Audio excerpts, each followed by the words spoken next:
All right, well, we'll make a start so we can get things underway. And if anyone comes in a bit late, they can always check in on the recording. So you'll get sent the recording tomorrow, as well as the slides that we'll be presenting today. So you can catch up on everything that we've done. So there will be quite a few little templates and tools that you can use in this slideshow today. So you can go away and print those out and use them as you need for your business today as well. So hopefully you'll find them really useful. Good morning, Minerva. Welcome. So mostly returning people, but a few new names out there. So Good morning and welcome to you all for part 2. Great. So just a reminder, we'll quickly, being that most people are returning from last week, you would have heard all of this from last week, but just a reminder about the mentoring sessions that ASBAS offer. So you can get up to 2-hour sessions, and you can book them through the digitalsolutionsmentoring.com.au link. And if you'd like to book in with either Isabelle or myself, you can go to that link and search for us. I think I'm in the regional section, and Isabelle, I think you're in the Melbourne section in there. So you can find either one of us listed in there. All of those sessions are delivered remotely at the moment through Google Hangouts or Skype or Zoom, whatever your preference is, so we can make that work. So I think you can jump on there and you can do those sessions up to 4 hours, which is pretty good offer. Yes, true. The first 2-hour session is free, and then if you want an additional 2-hour session, it's $25 extra. We'll buy a different link. Yeah. Okay, so let's just quickly cover off what we're going to talk about today. So we're going to do a quick recap of session 1, so where we went through and looked at actually what is storytelling and what is digital storytelling and the importance of it. Then we're going to cover off knowing what your unique selling point is for each of your businesses, and hopefully you'll be able to work on one throughout the presentation. And we'll start off by asking what your unique selling point is at the moment. And then at the end of that section, we'll also look at maybe revising what that is and seeing if you can come up with one that is a really strong, unique selling point. Hopefully by the end of this session, you'll have a really good understanding of what makes your business unique, and you'll be ready to really, move on with the scripting and then also publishing and then sharing, which will go more in detail in the last part. But hopefully you'll be ready to move on to that stage and really have a good understanding of what your unique selling point is and who your ideal customers are. So that's the goal for this session. Welcome, Nicole, someone who has joined us for the first time. Hopefully you got a chance to watch the recording of session 1, but if not, you can always do that later as well. So yeah, thanks for joining us today. Yeah, and we'll send you the recording from last week's, Nicole, so that if you wanted to watch that to get across any of that prior learning or prior stuff that we've covered with all the examples that we showed last week, you can go through and watch that in your own time as well. A few other things that we'll cover off today is understanding who your customer is, or the importance of niching down to a specific customer, especially for your marketing. And then we'll get into the nitty-gritty of scripting your story so that you can go through and make it to be able to record, and then doing a thing called storyboarding, which is planning out what that turning that script into something that's a little bit more visual, so you can start to visualize how you might be able to record your digital story. And then the last one is picking a channel to tell your story, and with that one it can be more than one, and we'll go into the detail of explaining where you would want to publish it and what channels, and the importance of doing it natively across the different channels that are available to us. Hi Sue, welcome. Sue is now has just joined us as well. All right, also interested in last week's recording, so we'll make sure we'll forward the link to all participants. And another new Nicole, so 2 new Nicoles. Wow. Fantastic. Okay, so just to recap there, Nicole, you will get the recording from last week, and we might just get the guys from ASBAS to include the link for everyone in that email out for today. Or in the email, follow-up email. Cool. Okay, yeah. Alan, so we'll just get it put in the email, I think, that goes out tomorrow with today's, for today's session. We'll get the recording from last week's one put in there as well, so that anyone that's signed up for today but missed last week, you can see the recording from last week to get all the examples. We're not going to do a recap of all the examples today, but we'll go through the main points, and there's probably half a dozen to 10 examples that we used last week that you can go through and have a look at. Great. Welcome, Ellen. Welcome, Catherine, Barman, and Susie. I think Susie was here last week, yes. Yeah. But welcome to the new participants as well. Fantastic. Okay, so. All right, so quick recap of what we covered last week for those that might have forgotten, or those that didn't get a chance to catch us last week, is we talked about harnessing storytelling in the digital age to market your businesses, or to market your business. So what is storytelling? It's thousands of years old, and it's a way for us to pass down history and knowledge from generation to generation.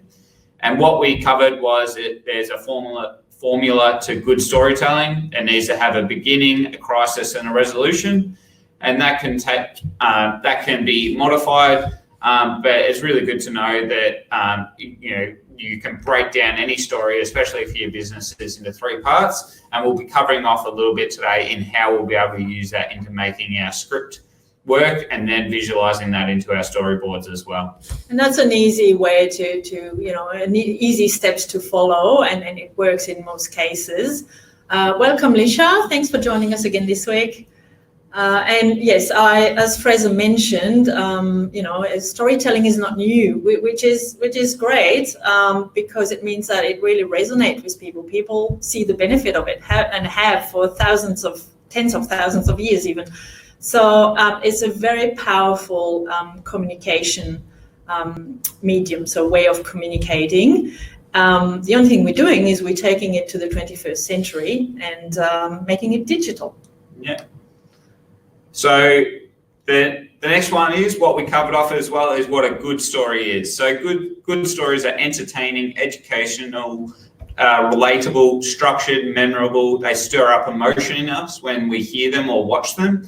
They keep the viewer or listener engaged, and they're genuine and authentic, which is really important. And that was really obvious in the first session. We played a couple of videos that really did stir up emotion. We asked people what they thought, and they said they were moved and it inspired. A great one for those who who were there last week and haven't seen it yet is the Greater Western Sydney. The Greater University of Greater Western Sydney. That's it. Thank you. It's a bit of a tongue twister. Wonderful story of a young refugee that became a lawyer in Australia. So, and it's very very moving, and that's really what sums up a great storytelling for that university.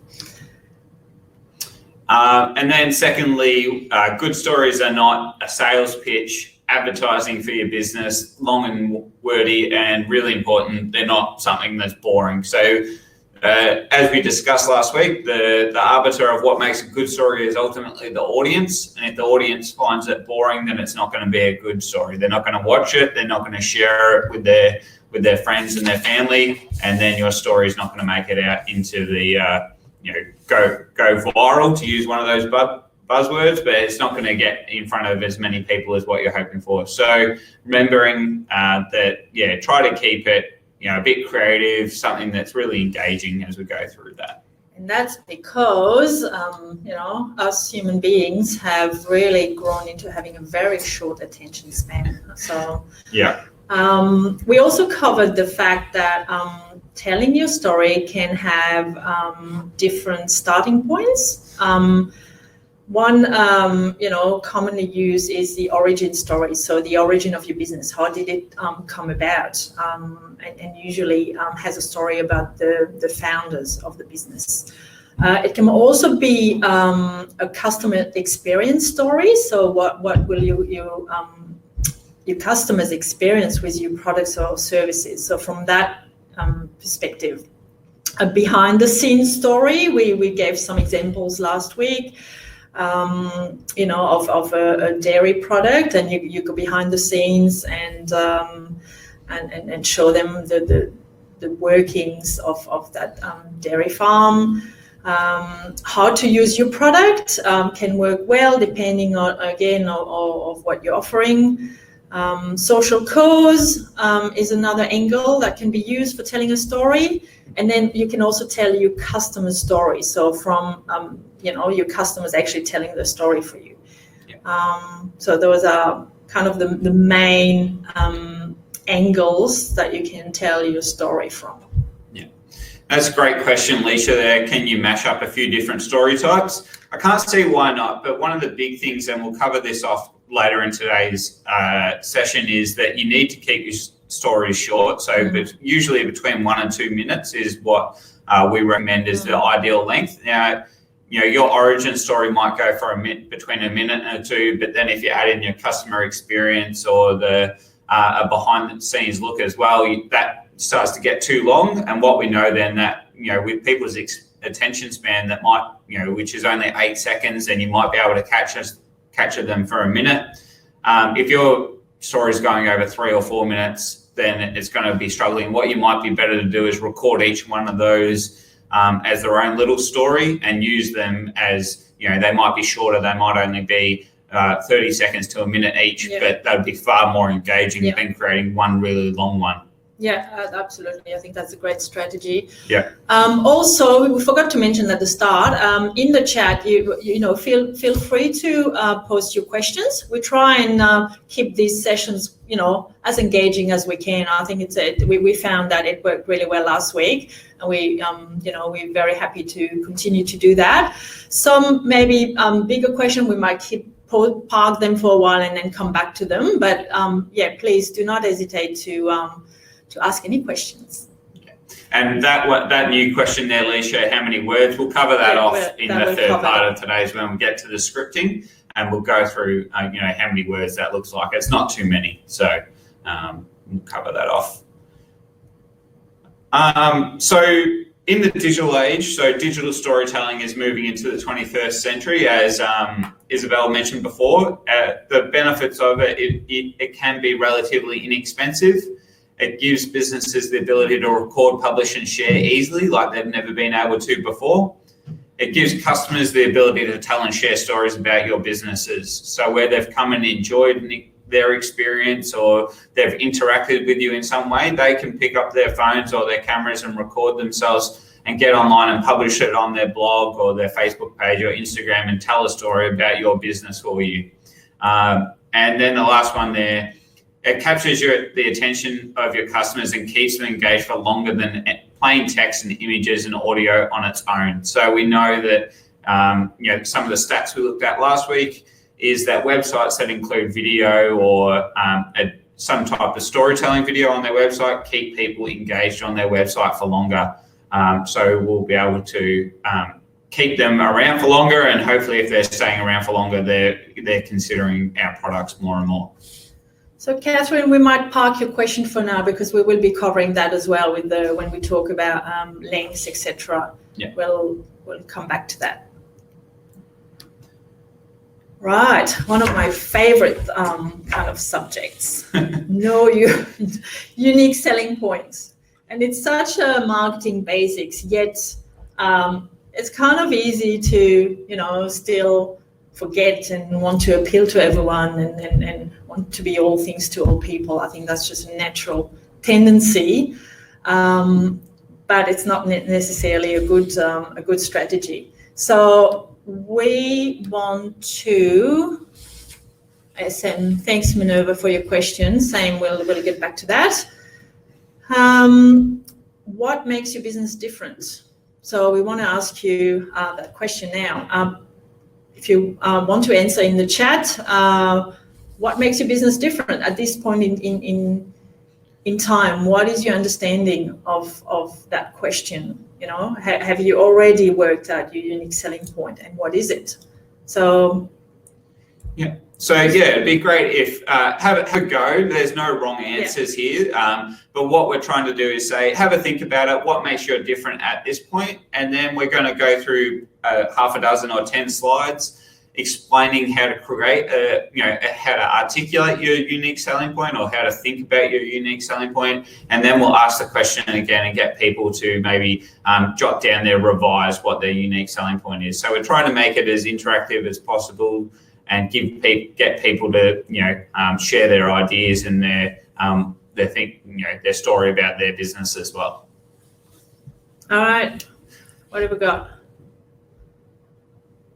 Okay, that's a really good one, Minerva. So you're the only sweet product made for kids that contains lentil, fruits and vegetable with no added sugars and free of artificial ingredients.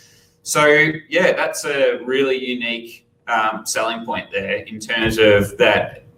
There's no other products on the market that are doing that. So yeah, that's fantastic. So that's kind of, based on real originality and uniqueness of your product, and not having any competitors, really direct competitors. Anyone else wants to have a go? What makes your product or service unique? What do you use in your current marketing? What do you... Okay, a few coming through now. Everyone clicked enter at the one stage. Yeah. Appear to be actually being a staff member. Okay. Yeah. So Alicia's, I can appear to be a staff member without actually being a staff member. So that kind of working on that outsource model, or that kind of virtual model, which is becoming more and more popular these days. Yep. So Nicole, vet, and have created a range of natural support products for dogs. People are concerned about chemicals and drugs and looking for a natural alternatives, but are still... the vet stamp, yep. Emotionally interactive, emotionally engaging. Fantastic. What is you? All right. So Linda, I work with photography customers, create their vision and help them use it in their best way. My customer service is not just about my photography. Yep, okay. This is great. Might be able to do some sales in here, guys, which is fantastic. So, yeah. Thanks, Minerva, for sharing. Bama, please reply whenever appropriate. Okay, well, anyone's got a really quick and brief, succinct answer about their business? Do they know what the single difference? We have about 3 ingredients, kids and business partners. Okay. Yeah.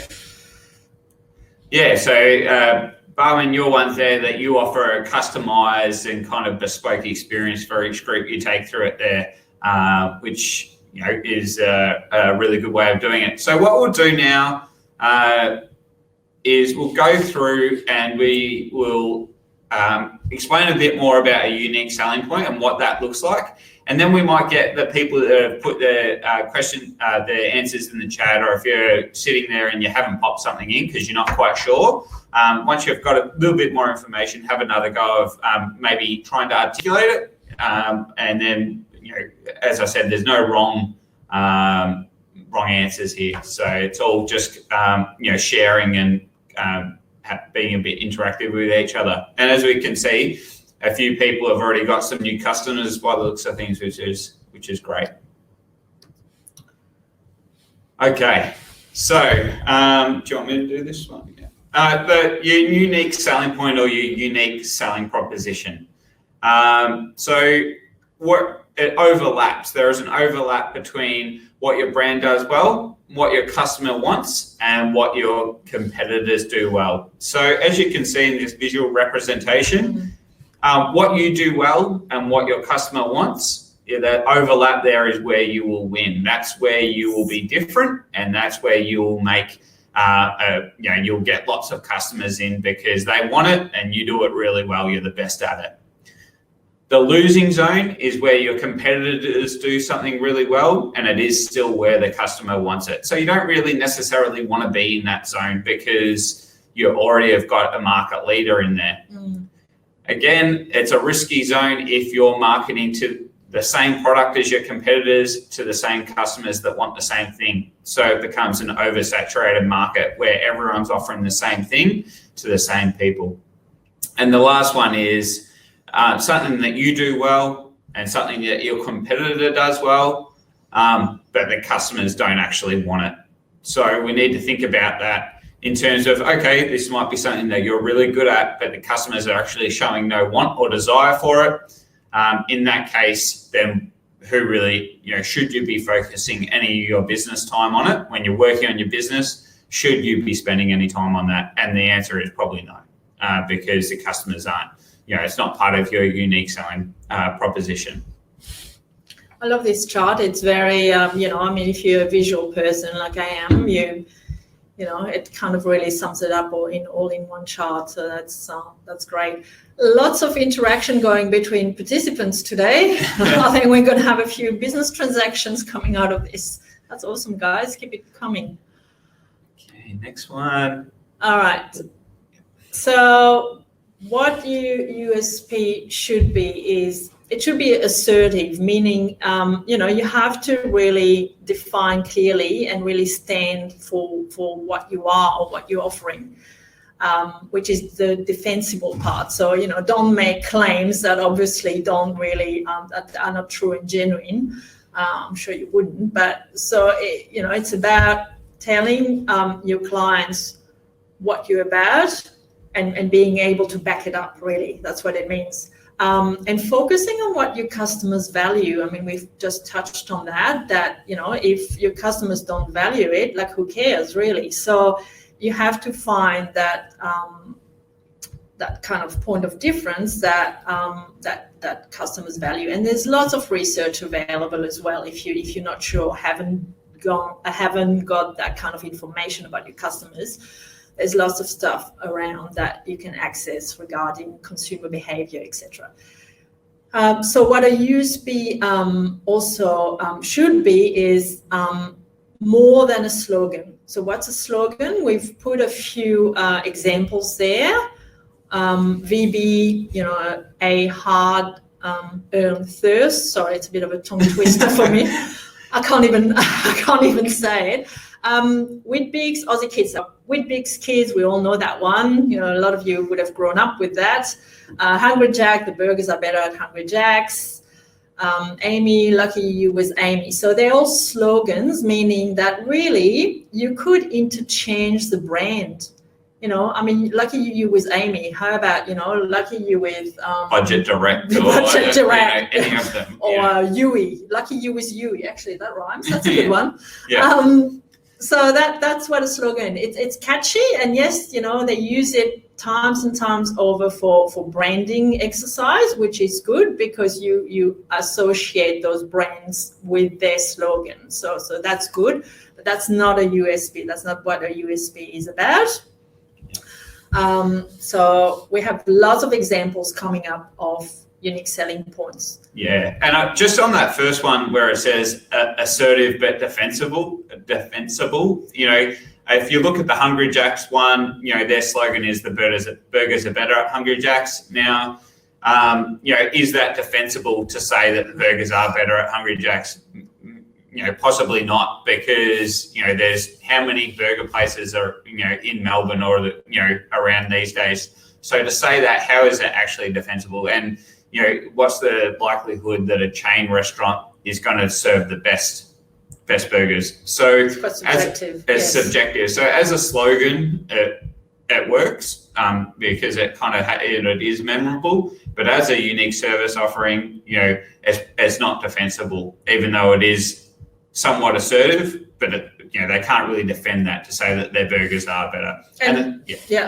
Similarly with the other, two up there, Weet-Bix and VB. So with Weet-Bix, Aussie kids growing up with, I don't know, Cocoa Puffs. It could be so. And depending in your family, you might not have grown up with Weet-Bix. So it's a bit of a general statement. And yes, it's catchy, and it kind of brings all sorts of emotions attached to it for some people. But it's very generic. And is it true? That Aussie kids are Weet-Bix kids? Well, some are and some aren't. Yeah. And the VB one, I think after a hard day's work, you and being thirsty, you pretty much, down any kind of beer. Like, it doesn't have to be VB, really. Yeah. So. Okay, so. Moving on. Oh, that's the same one. Yeah. Sorry. Okay, so what your USP should be. It is much more important and profitable than what your branding will be. So where your branding is there to increase the awareness of your business, is the thing that people see. The goal of your USP is to give your business a competitive advantage over everyone else in the market. So do you want to do a little bit more on that one? I think in terms of what it's saying there is, you need to come up with this because this is how you will have a successful business, whereas your branding is something where your business and your brand will get recognized. Yes. The other thing is, branding is a really expensive exercise. Branding is great for big brands that have big budgets. And as we've seen, one of the advantage of a unique of storytelling is that it's more accessible and affordable for businesses, really. So it's a better strategy to do kind of storytelling, of which creating a USP is a part of, than doing generic branding to raise awareness. It's similar with so Fraser and I, for those who haven't met us yet last week or otherwise, we are both specialists in the visitor economy, so destination marketing, etc.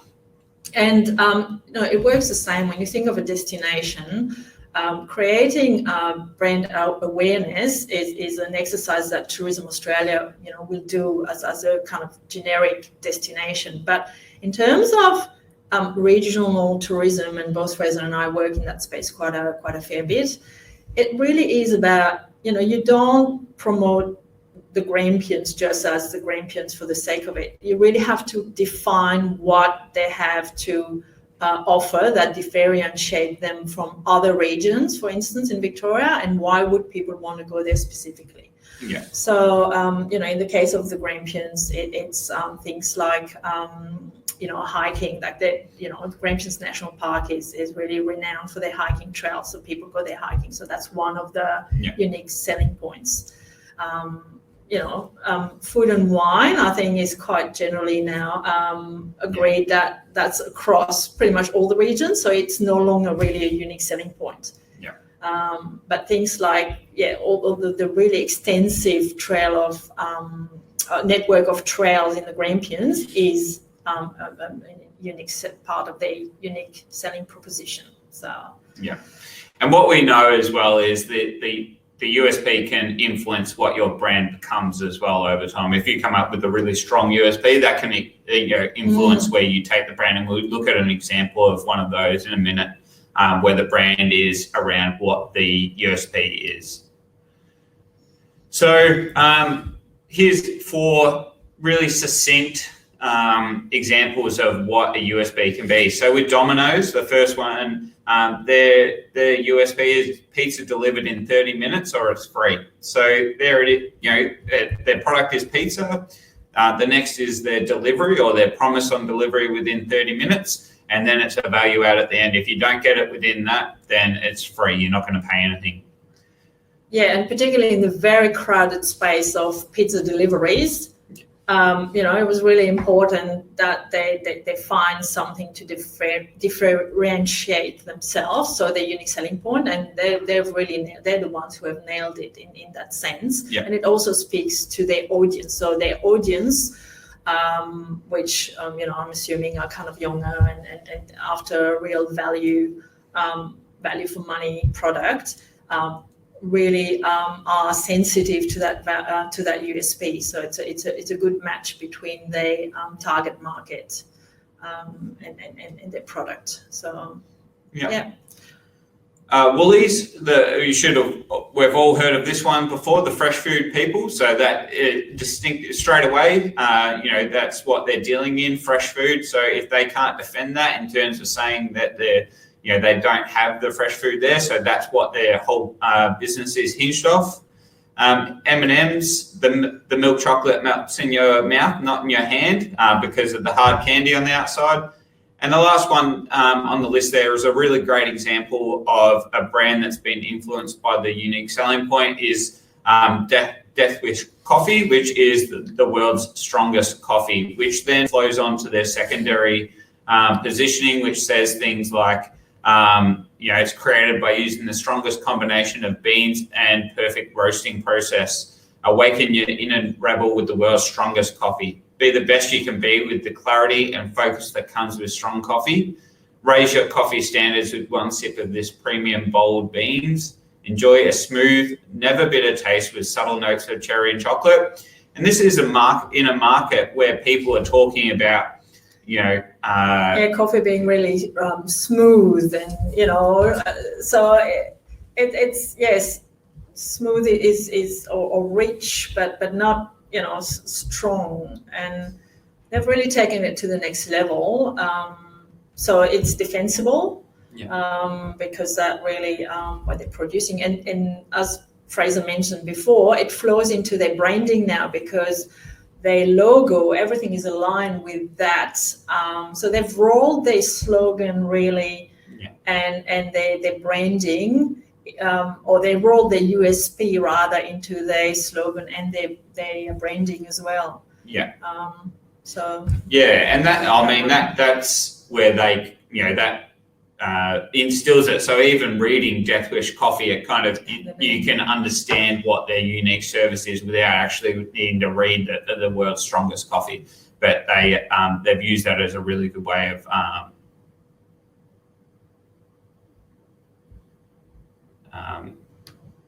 doing it. So then two more in there. So OPSM.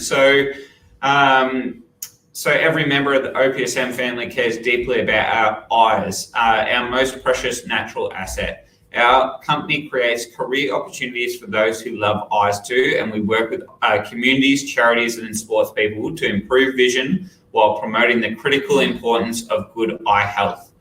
So what this one tells us is, yes, they're a glasses company that sell glasses to people or sell contact lenses, but they're obviously wanted to come across that they're in the broadest scheme of social causes in terms of creating good eye health. And looking at that's what that statement represents. It's not just about an individual needing to go in to buy a pair of glasses. It's about the broader range of why people need to take care of their eyes, and they need to be able to see properly, and using words like it's our most precious natural asset really puts focus on what that is.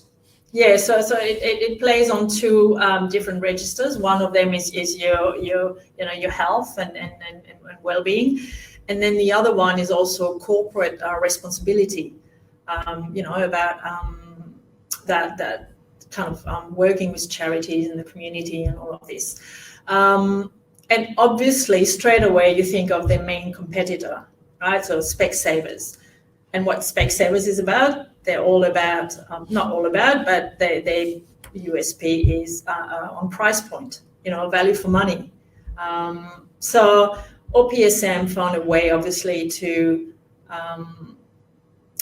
differentiate themselves from their main competitor with that statement. Yeah, and I mean that comparison from OPSM to Specsavers is really good because they're two products that have different USPs. So Specsavers is very much about affordability, whereas there's nothing mentioned in the OPSM one that mentions about cheap glasses or cheap eyewear. Well, and interestingly, they have a similar price point though. So it's I think it is a great example of using a USP to pretty much sell a very similar product. And the last one there is Craftsman. So if any Craftsman hand tool fails to provide complete satisfaction, return it for free repair or replacement period. The first Craftsman hand tool was sold back in 1927 and is still under warranty today. So that one is about, they're putting a commitment behind their products and saying, we trust that all of our products will do the job for as long as what they are. And that, in today's age where, if you go out and buy a TV tomorrow, it may not work by, a year's time or 6 months time, or an iPhone that needs to get replaced every 2 years. We live in an age where things don't last. And, this brand, Craftsman brand, has their unique selling point is they make things to last. And if they don't last, they'll just replace it for you at no cost, which is, a really good USP to be able to use as well, I think. Totally the opposite of built-in obsolescence, which we're seeing. And a great, a great way, even though a lot of tools, might not be durable, they play that card of durability and sustainability. And there's a market for that, definitely, and certainly a growing market. So, it's an old one, but good one. And then, so now let's include what's not included in a unique service selling point, so good quality and low prices. So how is that defensible? Probably not in any way. Affordable quality since 1984, again, just because you've been doing it since 1984 doesn't make it any difference really, and it's not really unique, as anyone can say that. Service with a smile. Again, service is one of those ones where everyone should be everyone should be doing service with a smile. So it's not really unique in that. So excellence in quality and service. And these things are just part of doing good business. Maybe apart from the affordable. So good quality, anything with service or a smile or excellence in quality and service, those are parts of just doing good business, and it's what we should all strive to. They're not necessarily something that's unique.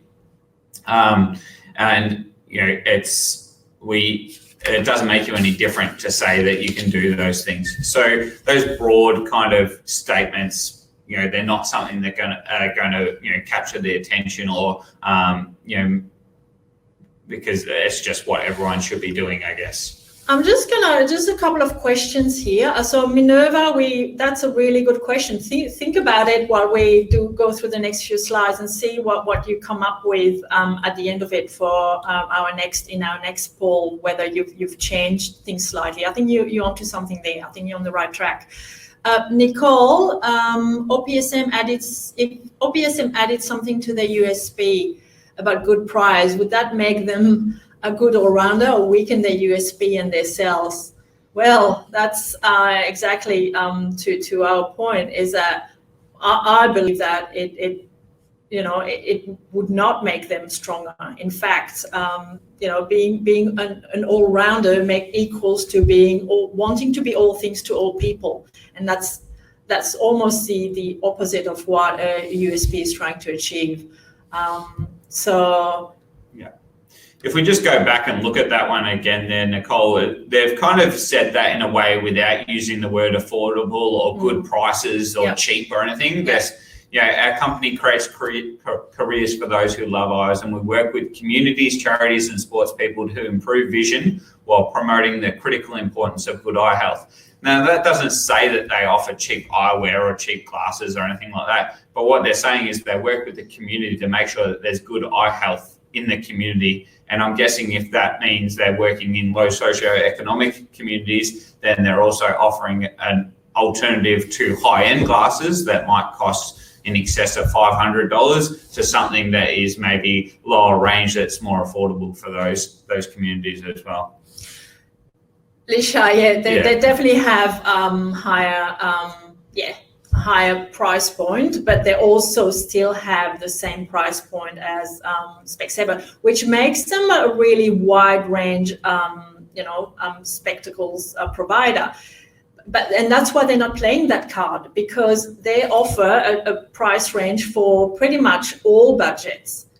But they are competing on part of their range is competing directly with Specsavers. And that's why they're playing another card. So, absolutely. So, what can make your product, service, business unique? So there are a few things in here. You can do it by price, but it needs to either be one extreme or the other in that regard. So you're either the cheapest in the market, and that's what you're going out to with, or you're at the premium end of it. So that's how you market yourself, so that you are a premium product, and that that's what people. But you then need to be able to defend that. Will people be able to get the same thing for less price from elsewhere? So you need to be able to defend that you've got that higher price tag on it. So quality can make you unique, but it needs to be defensible. So you need to actually prove that it is the best quality out there. Your service, so that can be unique. So a good example is one of digital marketing. So digital marketing is something that a lot of agencies offer these days, and there's a lot of different ones out there. So, but you can offer a whole different set of digital marketing services, or you can even offer it to a different industry. So for example, with my digital marketing agency, I offer my marketing, and my unique selling point is that I just do it for tourism businesses, or that's what I go out to. Of course, if someone comes to me that's outside of that, I'll work with them and help them. But all of my effort and all of the work that I do is around just targeting and putting out messages that are specific to the tourism industry. So in that regard, and then you might do a vertical in terms of a specific service within that the digital marketing industry. So it could be something around website design, or it could be search engine optimization. There's a whole different type of you could go vertical of industry, or you could go a specific skill that you become the best at. So speed, we saw this with the Domino's one. Yeah. So 30 minutes, so your pizza's free, which is a guarantee there. On the Domino, that's interesting, because they actually play the card of speed and service. Yeah. They're not talking about quality though, which is just as well. But they're doing so they're playing on their service being a speedy delivery. So that plays on that. Yeah.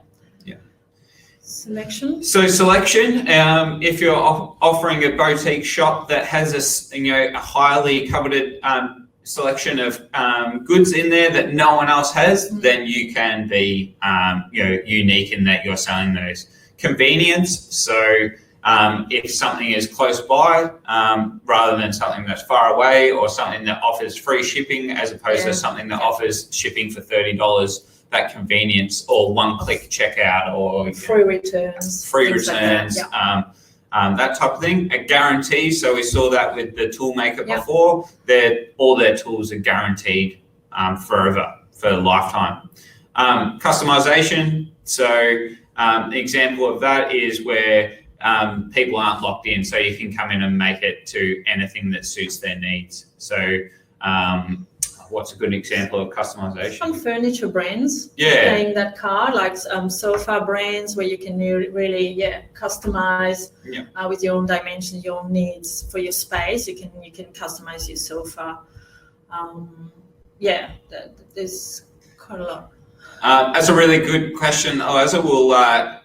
just grab to the end of this one and give some people some thinking time to rework theirs, and then we'll, and then originality. So you're the first person to do something or to do it in a unique way. So last week, I gave the example of one of the brands that I've worked on with the Blues Train. That's an original idea or original product that no one has copied or no one has done. They're the only one that does that. So a moving train with blues artists across 4 carriages that people get to come along and listen to.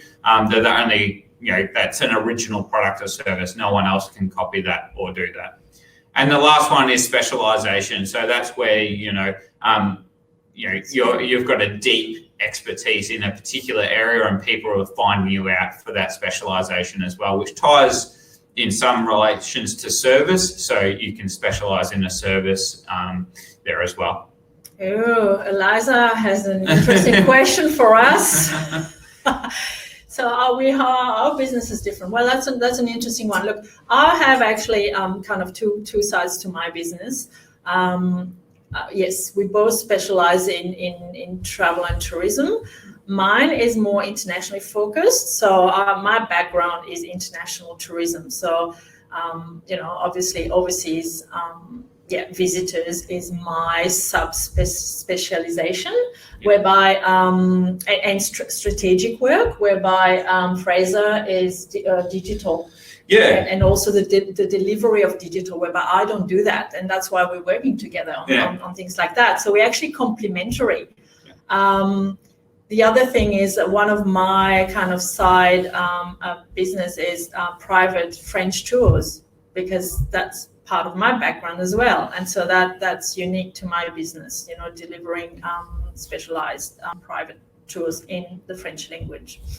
So we all, it is about finding your niche, really, and we'll come back to that. Actually, we've got a slide on that. Yeah, so I'd say with that one is Isabelle's strength is around the product development of what tourism businesses offer, and then the strength of what I do with my agency would then be taking that product out to market within the digital space. And amplifying that and getting people to engage and then convert into new customers for them. So, sorry, cut my head off there. Yep, rightio. So if anyone, now's a really good chance, if you've revised, I know there are a few people as we've been going have been revising their selling point as we've gone through. Feel free to pop them in the chat. We'll maybe give a couple of 30 seconds to a minute if anyone wants to post them in there. That's how to go at rewording their initial ones, or Maria's one there. Prices are set by how much the customer is happy to spend. Looking at luxury brands, and that is true as well. But then those luxury brands had to become luxury. That's what they need to portray, and they found a market for those, for that customer. Samaris, kids carriers free for life with super tooth and decay, where food is left trapped in the teeth and after eating and brushing can't reach. So, that's a really good one. That's a big statement, Maurice. Yeah. Just wondering. I mean, that's fantastic. I'm going to look you up too, because I've got kids, so we both do. Carriers free for life. That's a really bold, amazing statement. And assuming it's defensible, that's a massive USP. I suppose your challenge will be to demonstrate to your audience that it is. A genuine defensible statement. That will be part of your story, because that's the really important. So much interesting stuff, guys. It's coming through. Wonderful.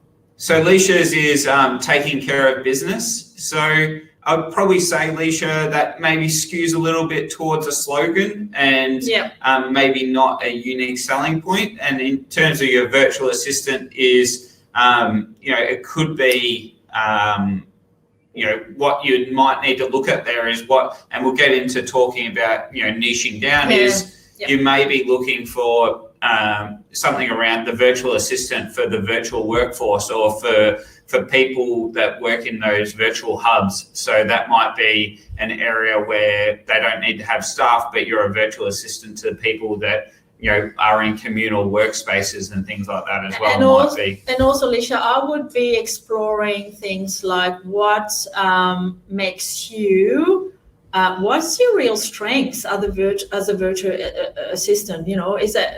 Have you got any special skills or something that you really could push and that you're really strong in?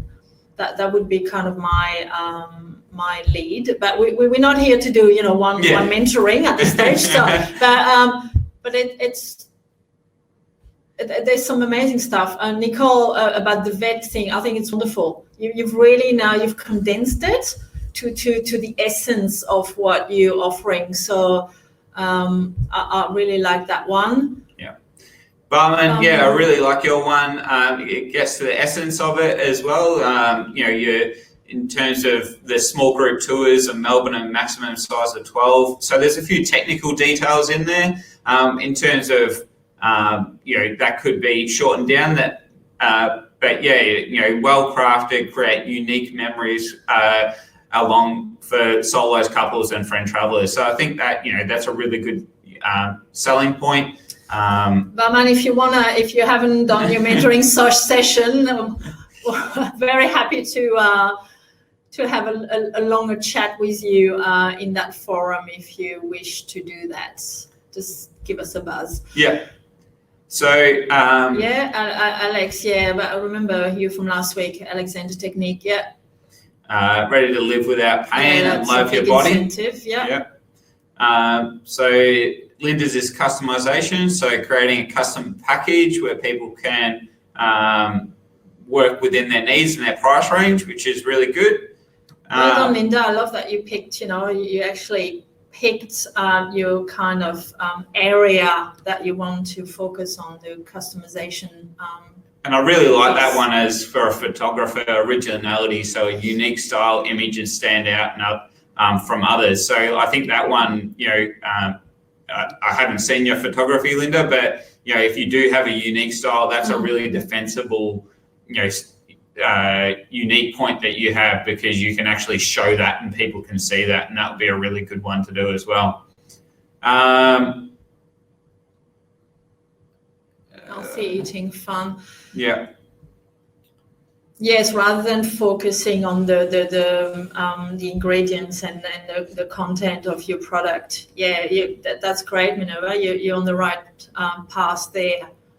Agriculture experience that entertain, educate, and inspire students as well as educate as well. Yeah, wow. There's some really good ideas. Thanks for sharing that.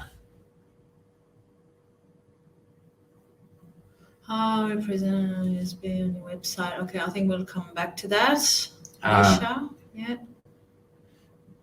So with the USB, the slogan is something that you would include after your logo, or it's something that you would have up there, whereas what you should use your USB for is everything that underpins what you're doing on your website. It doesn't necessarily have to sit anywhere, but it is something that will guide everything that you do, not just on your website, but in your business as a general practice as well. So, working that through into how you write your content, who you're targeting, what the products that you create for your business, so that, it flows all the way through. So you've got a clear picture of that. Susie, yes. Total relaxation in a tranquil. That, because it already brings up a strong image of what you're offering. So I think that's really good. Highly experienced. So you're ticking a few boxes there. Yeah. Great work, Nicole. I love the. I'll start where you're at. That's a really strong. Identified starting point, and use unique approach to get the results you want. So that's kind of customer mission vision. USB different to mission vision statement. So your mission and vision is what you want to become, whereas your USP is what you actually are and have created. I would say, Maria, that's the mission and vision are kind of what you're striving to achieve, whereas what actually your USP is around your actual product or service. Yeah. And the fresh food people, I would say it's probably a bit of both there, but it definitely is what makes them, you could classify that as a USP because it guides everything they do as well. Being the fresh food people underpins everything that they do. Yeah. Okay. So there's some really great conversation and interaction going on there, guys. But I just do want to keep going because we're an hour in, and so we'll still got a fair bit to cover. Still fair bit to cover. So you use your USB as the foundations for how we're going to create our stories as we work through writing your USPs. So we'll get into this now, and we'll kind of work through these ones because we're running a little bit behind schedule at the moment. So first step to writing your USP, so brainstorm and describe what makes your business unique. Ask yourself these questions. What do you offer that your competitors don't? How does your service or product better than your competition? Why would your customer choose your product over the competition? So you can do these questions as part of when you get the slides sent through tomorrow. You can go through them, do them, or if you've got a notepad open now, you can go through and do them as they're up on the screen. So, and what we know is with that last one, what would your customers choose from a product is we know that marketing to a niche audience is easier than marketing to everyone. And this doesn't mean that you're only going to accept customers from a niche. We just know that when you're doing your marketing, that's what you will target. So, for example, if you're a vet that's selling a health product for dogs, you're not going to target people that don't have pets. You're going to target people that are absolutely in love with their dog. They treat their dog as a member of their family, one of their kids, and those people that are putting up 1,000,001 Instagram pictures of their dog every second day. So they're the type of customer that you're wanting to target. Now, that's not to say that you wouldn't accept other people that are just looking into it, but that's your niche audience that you would be going for within that. Okay. So step number 2, you need to we've just covered this off, so you need to understand who your ideal customer is and describe how you help them. So what is your customer looking for and what are they struggling with? How does your product or service fulfill that need and how does it solve their problem? So you go through and answer those questions and then we can build it into a short, unique positioning statement. And then we need to write that concise statement that represents your USP. And tips here that you can do it is be personable, keep it short and sharp, and make sure it's easy to understand and read and not too wordy, so that anyone can come across your product and understand what it is. So, for example, with the Death Wish by Coffee one, the strongest coffee in the world. That's, what is that, 5 words? It's instantly recognizable for what their unique selling point is. And we'll come back to the not too wordy part as well, giving you parameters around the lengths and in terms of words and timings as well for videos and stuff like that. Yeah. Okay. So now we've got a sense of what your unique selling point is. Part of that is we need to understand who your ideal customer is. So I've done a poll. I've got a poll ready for you guys. I'm going to just start the poll over on the right-hand side, so you can click in. And so, do you have a clear picture of who your ideal customer is? And I've given you 3 answers there to go through. Yes, it's in a niche. No, I'm happy to work with anyone willing to pay me. Or no, but I like the idea of targeting a specific audience. All right, so go. There's only 3 answers. So.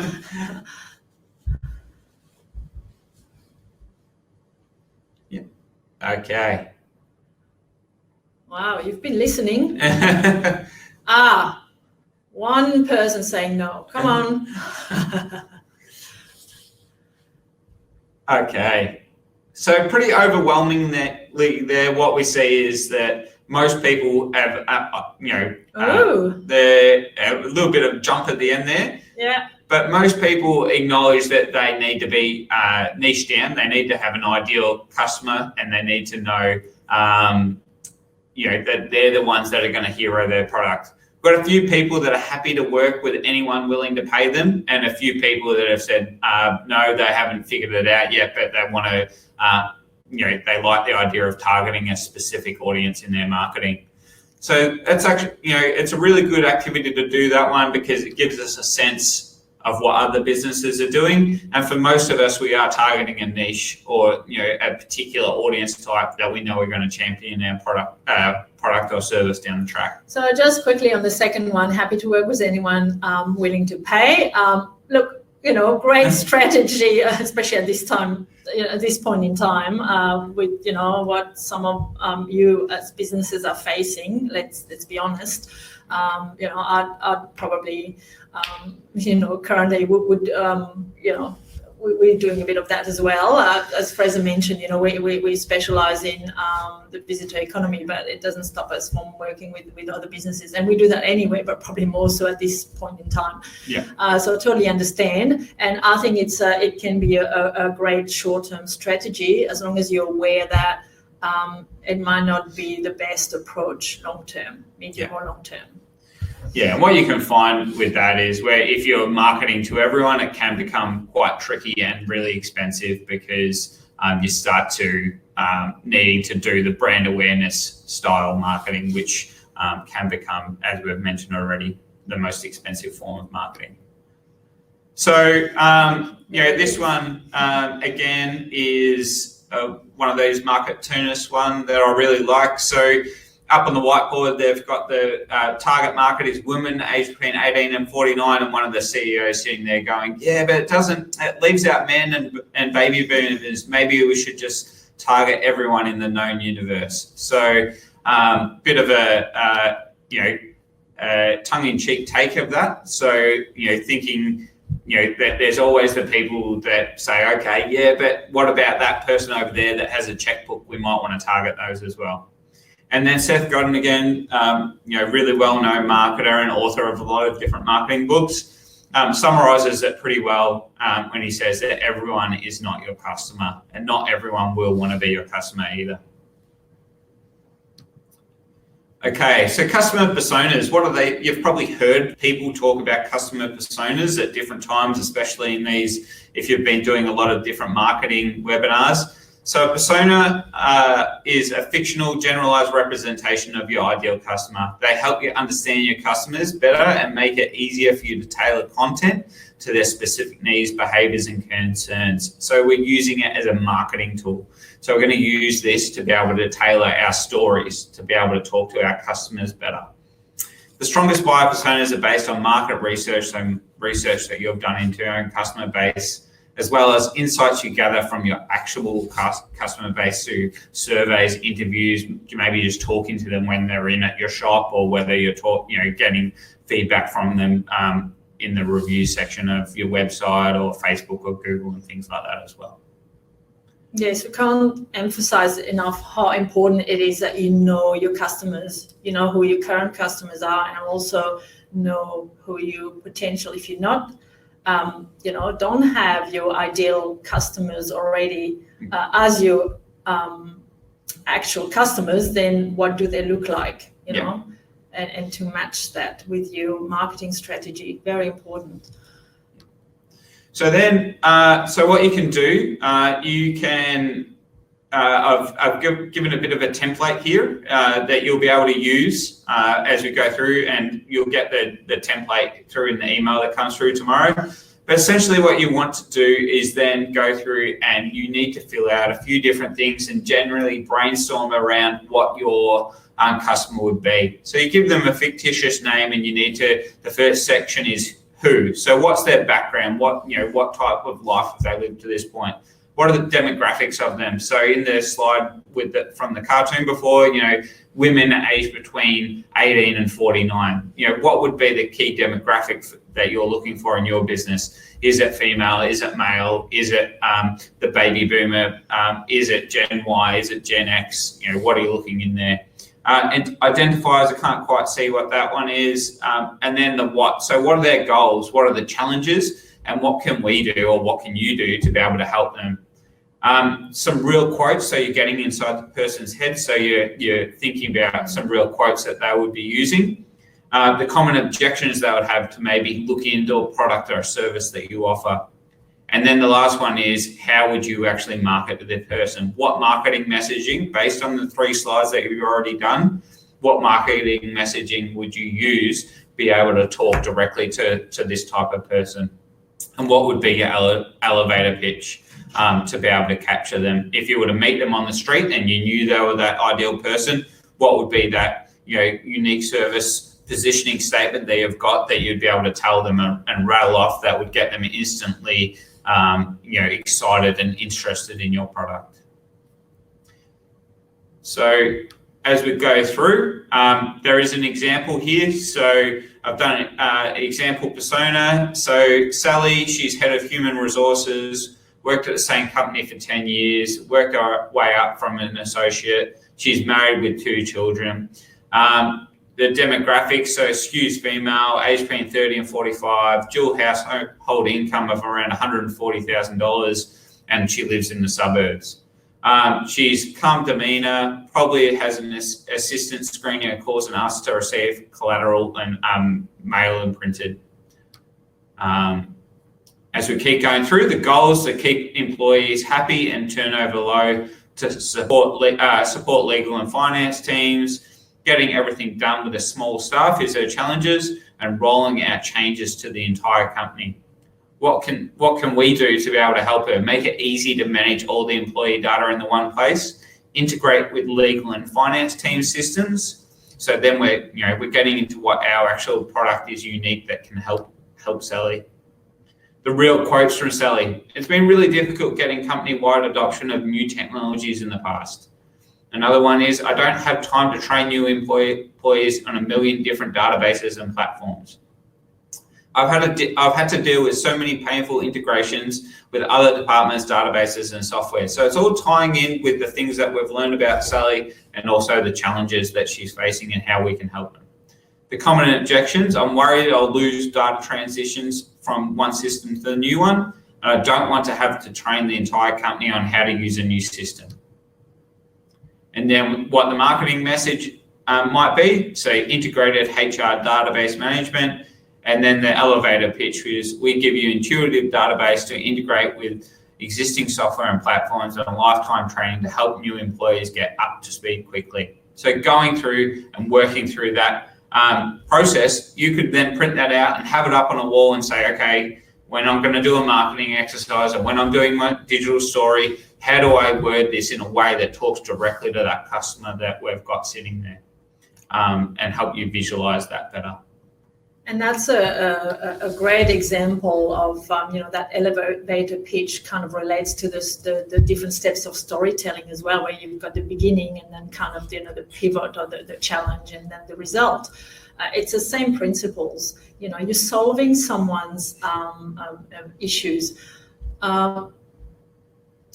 Yeah, Alicia, you can have a couple ones. Yeah, yes. Definitely. There's no limit. But what I'd do is start out with, maybe if you're for small businesses, I would say, 2 would be enough to start off with. And then as you grow and maybe you diversify the products that you're offering, you would come up or diversify your services as well, you would then maybe add new personas for those different products / services that you've got. Guys, love how you're giving each other feedback and advice. That's awesome. What if you appeal to a broad spectrum of people and they're not easy to categorize? Well, that's your challenge, to try and, still kind of define, for instance, in the kind of cartoon example as well, women between 18 and 49. I mean, that's broad enough in itself, and you need to kind of refine that. But yeah, it's about creating and potentially multiple personas. Yeah. But again, really have a look at, is that really true that you and even if you appeal to a broad range, is that who you want to target? because some of the markets are probably more profitable than others. So you can look at it that way as well, from your return on your marketing investment. You know, is that worth targeting these particular audience? Yeah, and you know, these are fundamental parts of what your marketing needs to be made up of. So, and when we talk about that, they're fundamental parts of where your story should be going as well, and how we script your story. Just quickly, when you're starting in business, you know, how do you go about understanding your customers that you don't yet have? Yeah, that really is about research. Yeah. So you need to get out there, and if you have been getting some customers, you need to ask those questions in terms of gathering some information, doing some surveys with them. Yeah, testing groups and things like that as well. So test groups. Stalking them on Facebook is always a good one as well. Looking them up, or LinkedIn, see what common traits they might have. You can a lot of information on LinkedIn these days that you can get, if you're in that kind of professional sphere where you're wanting to target people because of their jobs, you can go in there and learn a lot about them. But you can also learn about, you can go to Facebook and Instagram or their existing company websites, and they've usually got a profile on there as well. So you can learn a bit about them from there as well, just to get better insight. And Minerva, that's one of the benefits of one-on-one mentoring as well. When you starting a business, just that it becomes really valuable to have a few sessions with a mentor, or have a business coach or someone who can walk you through the steps as well. Yeah. Okay, so now that we've got a clear idea of what makes you unique, and we've got a clear idea of who our story is going to be targeted at, because we know the different, or we're starting to get an idea of who our ideal customer is. We're now into the section of where we're going to script the story, and I think we're running all right for time. We've got 45 minutes left. Yeah. So scripting your story. So some tips to get us started. So obviously we don't have the time to start working on drafts today. So we're going to give you some guidance on terms of how you would like to work it through. And what I'd suggest, if you wanted to draft something up and book us for the mentoring sessions, more happy to go through and we can work through the finer details on that. And we can do that as part of the 2 hours, no dramas. So some tips. Your story doesn't need to be 1,000 words long.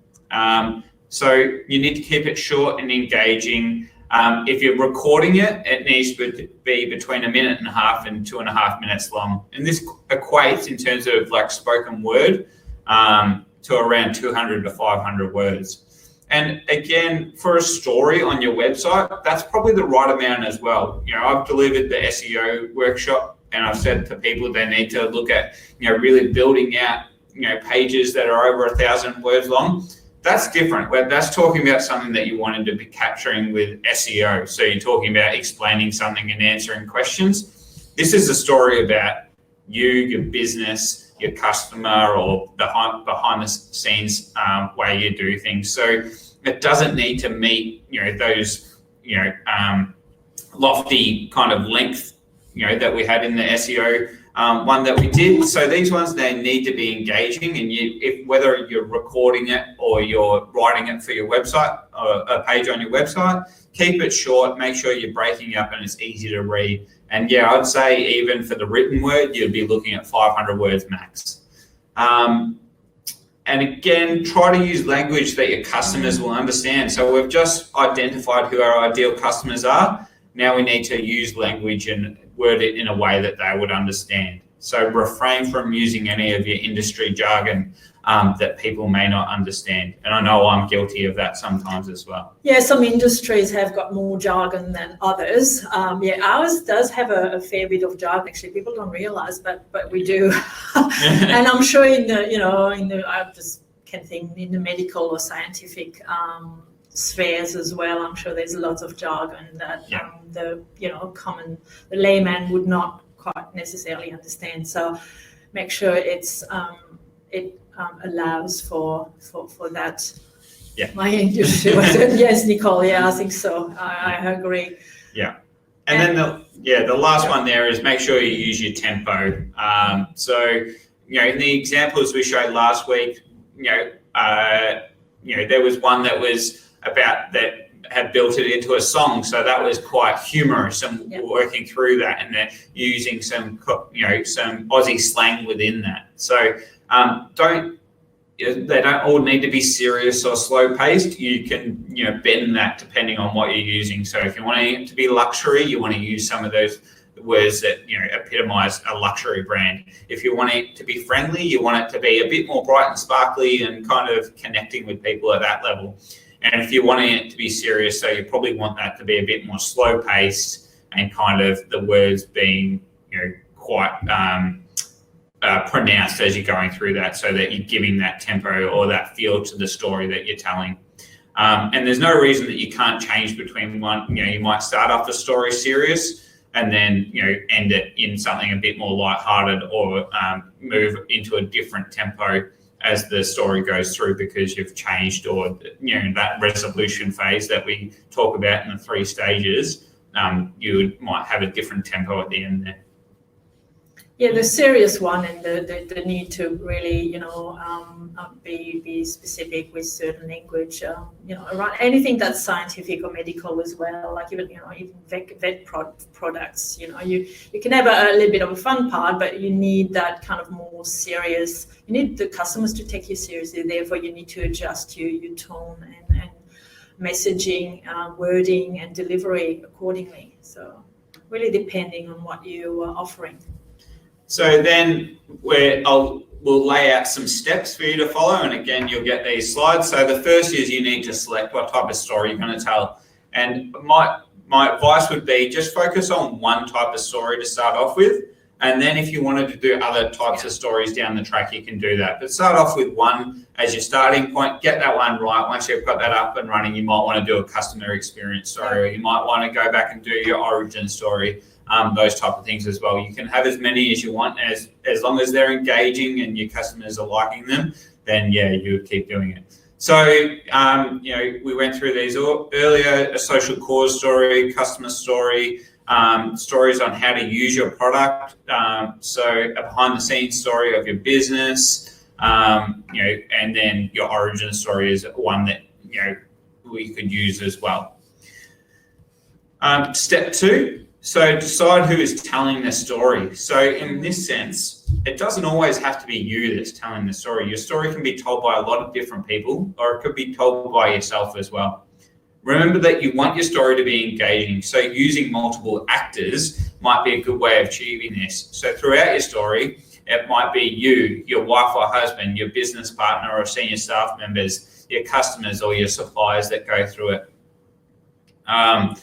And so, for example, in the one that we did last week for Bay Wines, they had multiple different actors, which are using air quote for actors, because they weren't actors, they were still people that were involved in the business, but it kept it engaging because it wasn't just one person monotonely kind of delivering the content. It was the husband and wife team. The wife was talking about the husband's want for buying a property, and then the husband got on there and talked about how they planted the vineyards, and then the wife came back on and introduced the rest of the family on how they, established the family-run business, and then son-in-law and the daughter came in and talked about their different parts of it.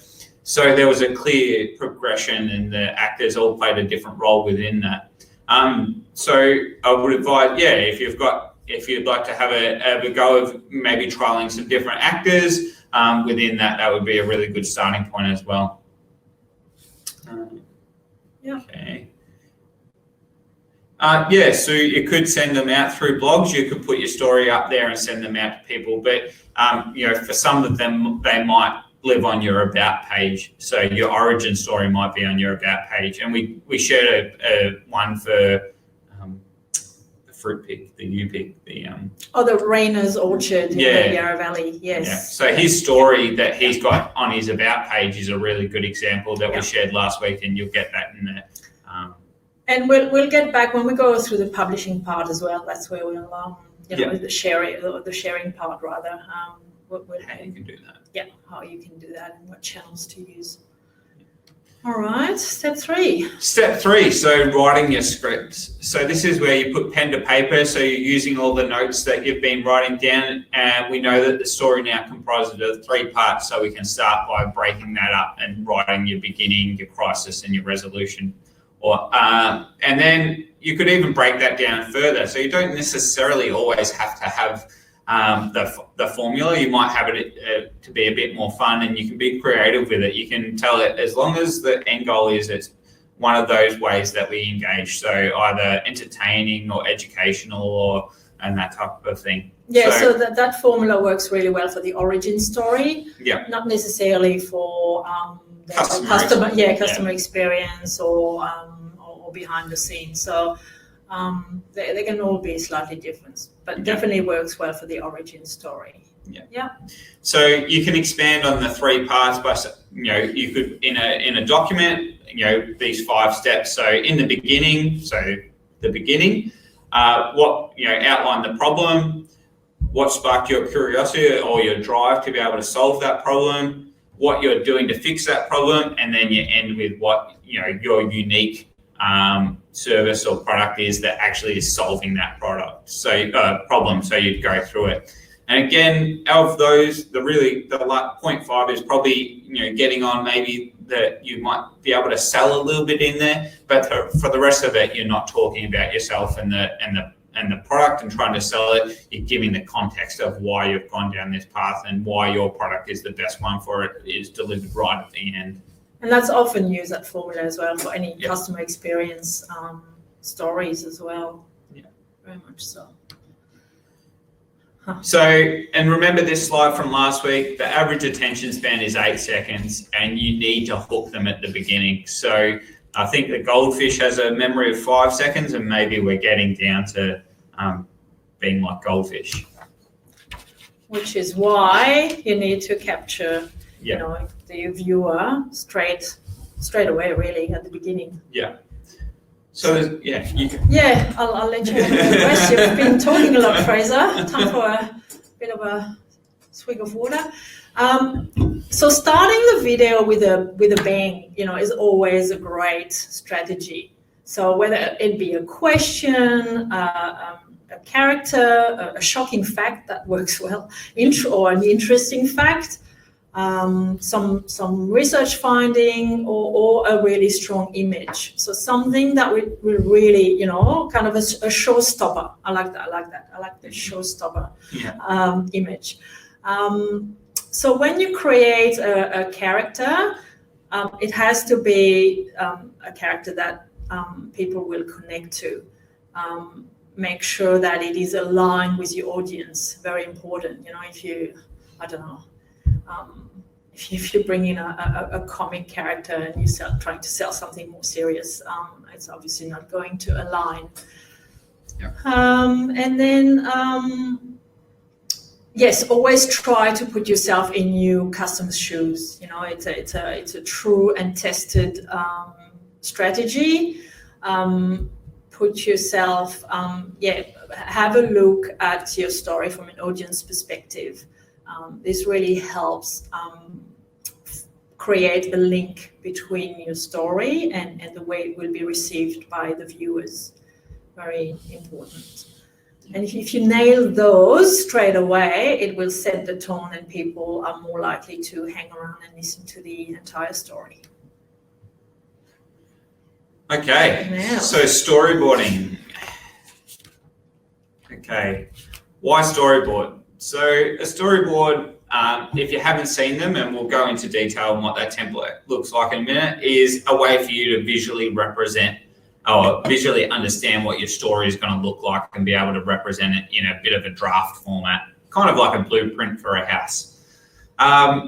It allows you to, figure out different parts of what you might want to do. If you're to do it as a video, so it allows you to figure out what camera angles you might like to use, what locations you might be shooting at, what actors would be involved in a particular area. And again, I'm just using actors in terms of like you might just be the actor, or your wife or your partner or your customers might be the actor. I'm not saying that you need to go and hire paid actors to go into it.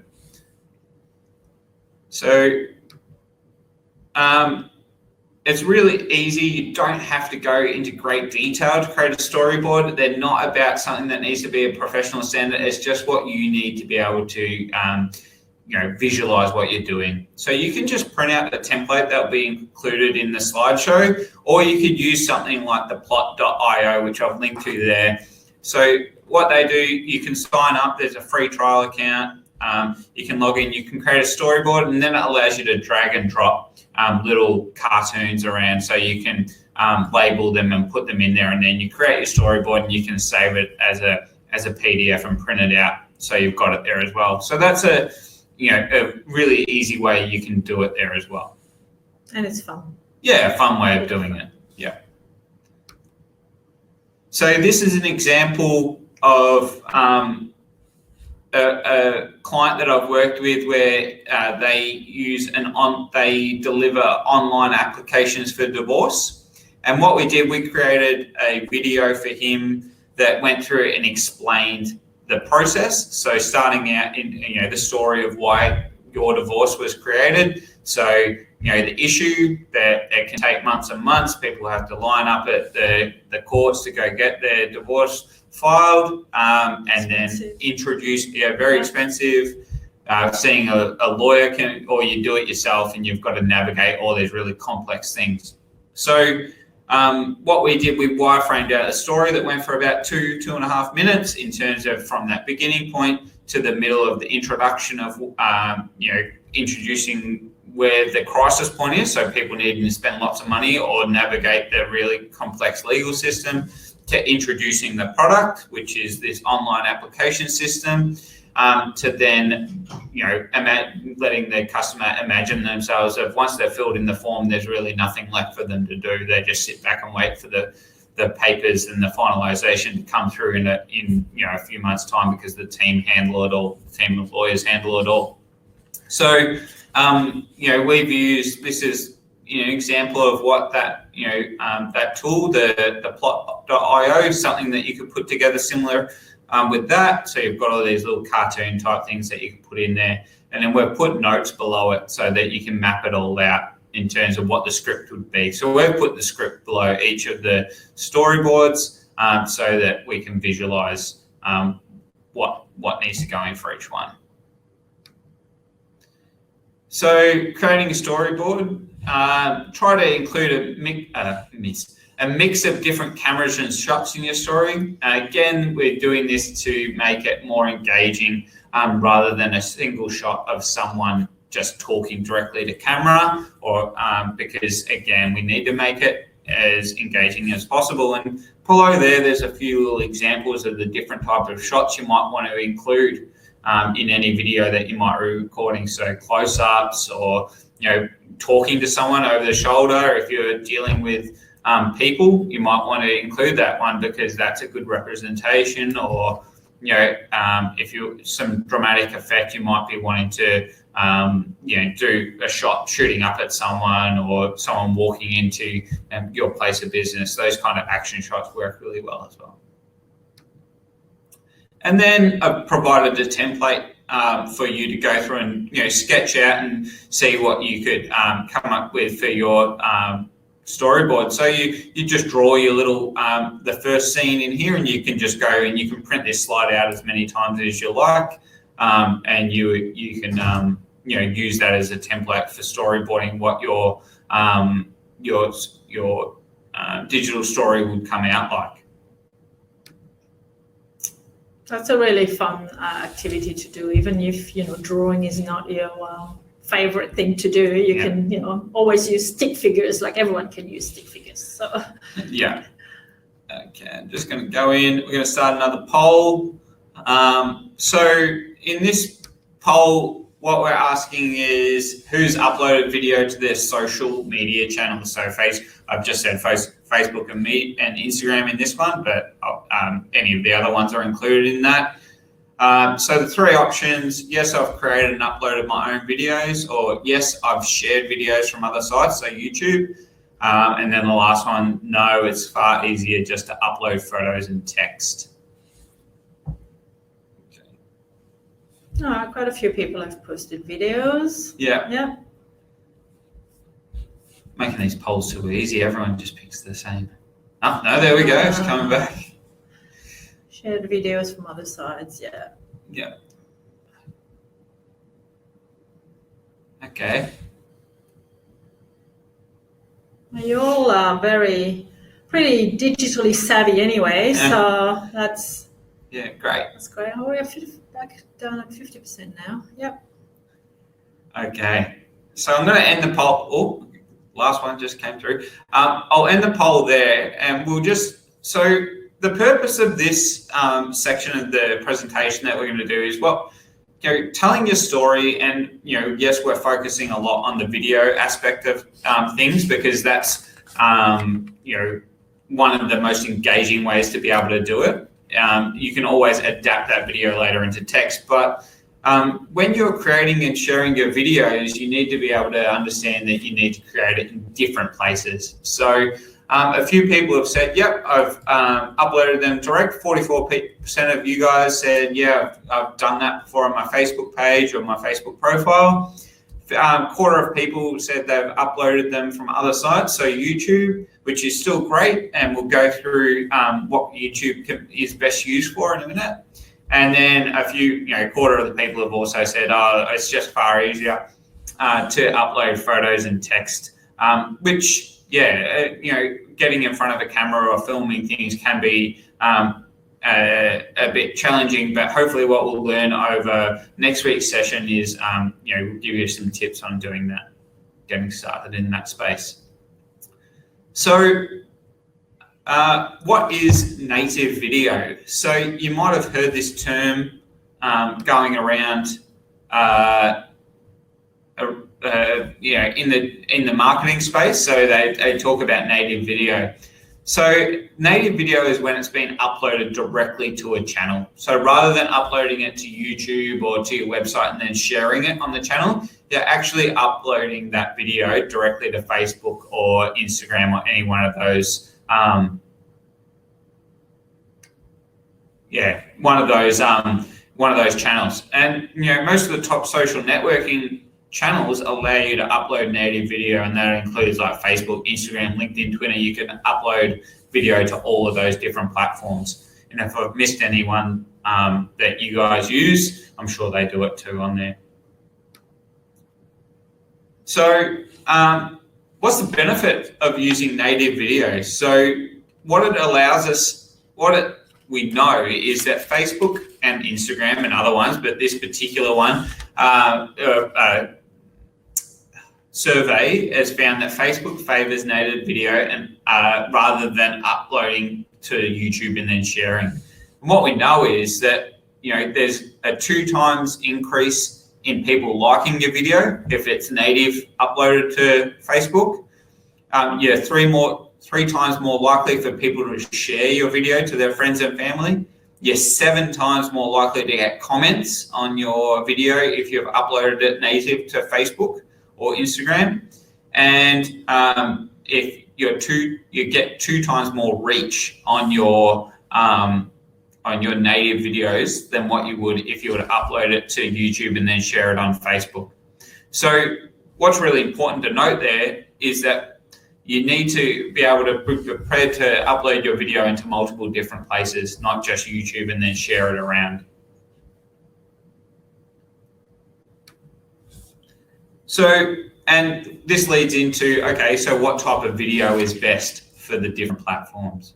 It's important to consider what channel you're using so that you can create the video for the right story. So there's the full landscape, there's square, and then there's the different type of vertical videos that a lot of these channels are starting to offer now. And if you're wanting to target these vertical ones, then it's always best to create video that fits that medium. And this is where we've come into, if you're wanting to be a little bit different and creative with it, I would suggest maybe exploring the use of using a vertical video for your storytelling. So mobile phones alone account for 65% of digital usage nowadays, and it's probably growing from that. I think that report that said 65% was maybe a year or 2 old, so it's probably more than that now. Using vertical video in your social media is approximately 30% cheaper than other types of video. So where you see the vertical video appear, you're going to spend about a third less getting that to appear in your audience's timelines. And vertical video can be used extremely effective in organic stories and posts to increase your brand awareness and user engagement, because it takes up the whole screen of the device, which is really important as well. So native video, Nicole, is where someone uploads it directly to Facebook as opposed to uploading it to YouTube or their website and then sharing the link on Facebook. It's where Facebook's native, you would see it in Facebook and actually plays as you're scrolling through your feed. You scroll to it and you'd see it start to play automatically. If someone's just shared it from YouTube, it will be a link that then you have to click through to YouTube and play it from there. So that's what I mean by native. So I've got an example here of what a brand, the Smarties brand, has done as their vertical videos, and this gives you an example. I think that's my computer. This example is on the left-hand side. You can see a polished video that's been created by an advertising agency versus just someone at home that's put together an organic video. And what we know is from that, the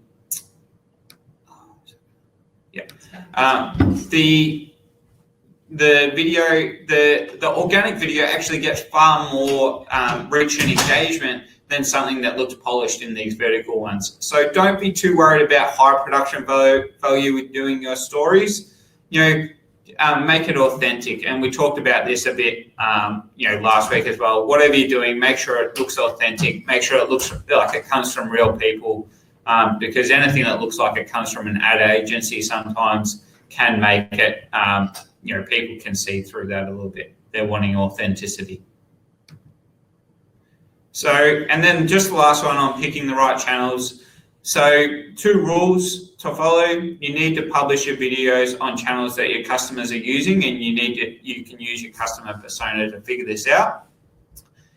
You can publish your videos on these channels in a variety of ratios. Landscape and square are the easiest ones to create, but if you wanted to work in that full vertical one, you could do that as well as a really creative option, and people would we know that people engage with those, in particular on Facebook and Instagram, a lot better these days as well. And then the second rule there is you do still need to publish your video to your website, because that's where likely a lot of your advertising, your marketing will be sending people to. And to do that, I'd say use a third-party service like YouTube on your website or Vimeo and embed it onto your website to prevent your web host becoming too slow. So you don't want your website being too slow. Services like YouTube and Video provide really fast video hosting, which you can just copy and paste the link, and if you're on WordPress, it will automatically insert that as an embed, and all the other WordPress website builders allow you to do a similar type thing as well. And when you're uploading to something like YouTube or Vimeo, the video, always look at publishing in the landscape, so the letterbox format when you're doing for YouTube and your website as well, because that's what would look best on those devices. So you need to create a variety of different ratios of videos if that's what you're wanting to do as well. Alternatively, you can just go with landscape, and that one would work fine across most channels. If you wanted to be a bit more creative, you can trial some different ones and experiment too. Okay, so I think that's it for today. Next week, what we'll be covering is the actual getting down to the give you a week to go away and do some scripting and some storyboarding, and then we look at some ways that you can do some low-cost production of your story, so filming. We'll be focusing probably more on the video side of things for this one, but we'll also focus on where you could put it on your website as well. So producing your story, some of the equipment and the tools that you can use to do that. Looking a bit more in detail on how you publish your story online, so the different tools that we've covered off and how you can do that as well.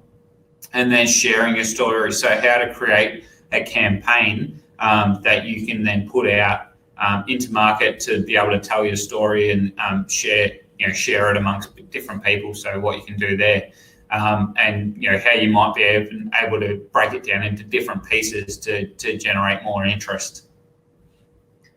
All right, so we are going to go back to a few questions. Yeah, so if you've got any questions, we're pretty much at the end of the presentation now. So please feel free to pop any questions you've got up in the chat, and we'll work our way through them. Just one here, Minerva. I'm going to respond to yours about already having a video about how to use the product versus having a customer experience. Not replacing it, no, they're complementary. So depending on your product, you need something to show how it works. But the customer experience is a different perspective. Obviously, that's where the storytelling can comes alive. It's just a complete different way. You are going to tell the story of from your customer's perspective using your product. So it's a different use. So absolutely complementary. Yeah. Barwin, can we use the public videos on YouTube, or is there a copyright problem? So if you don't own the video, you won't be able to use it. Use videos from YouTube in creating your own. You can always share from YouTube. So but if you don't own the video, you can't download it and then upload it to your own Facebook. Would be the best answer to that one. That would be a copyright problem. So we're just going through. Great session, thanks.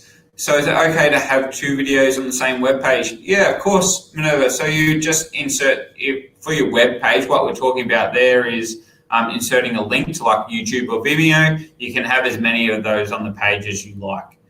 What you might like to do is do them as blog posts. Someone earlier on in the session mentioned about sharing them as blog articles. You might do them as that as well. But there's no reason that you can't have multiple videos on the same page of a website.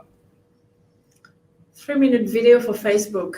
A bit long. Yeah, it's probably a bit long. Facebook generally, I say between 30 seconds and a minute, maybe a little bit longer you could get away with, but a 3-minute video for Facebook, if you're wanting to go for engagement, that's probably a bit long. So you look at cutting that down and then sending people to your website for a longer version there, Maurice. Yeah. Yeah. What if you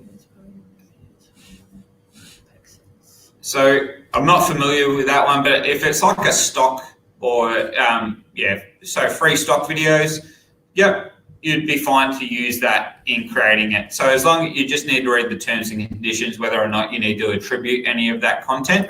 You need to credit, but you would be able to use that if, those terms and conditions, if you used it within those terms and conditions. That are do within a quick scroll back. Thanks, Mark. Thanks for... Thanks, Nicole. Happy that you've really enjoyed the series. So we responded this, we've done that. Got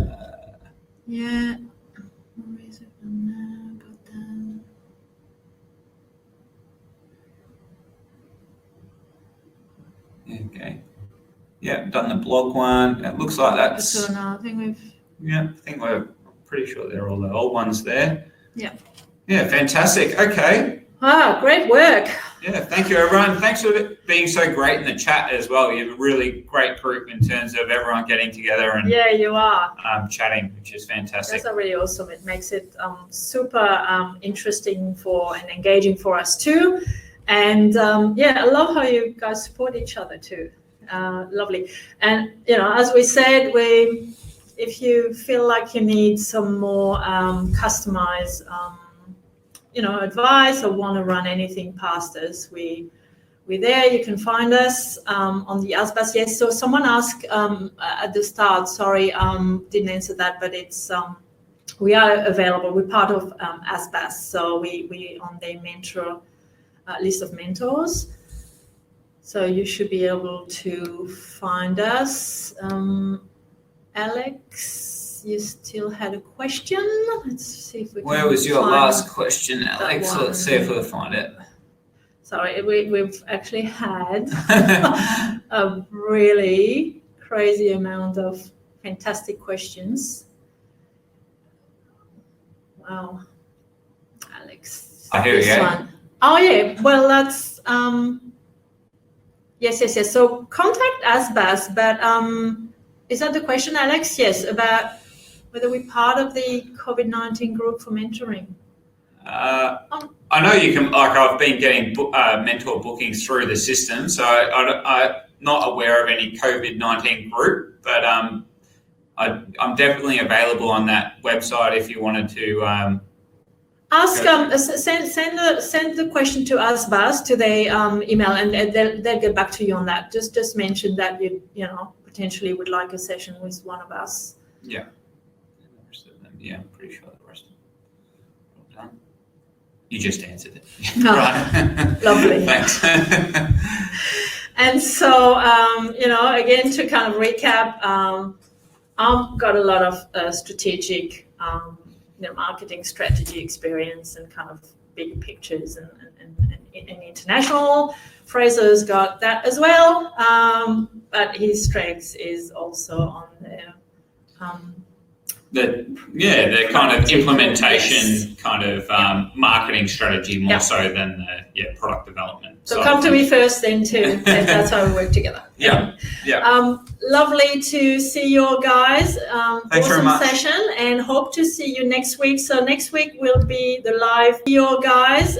Thanks very much. Session, and hope to see you next week. So next week will be the live webinar. Will be on the Friday. Friday the 27th, 6th, 7th. Yeah. It's a Friday. Yeah. 11 a.m. And again, it will be recorded, so you will have access offline. And we make sure that the people who missed the first session will have the link to it as well. And hope to see you next week. Thanks, everyone. Have a lovely day. Thanks. Bye. Bye.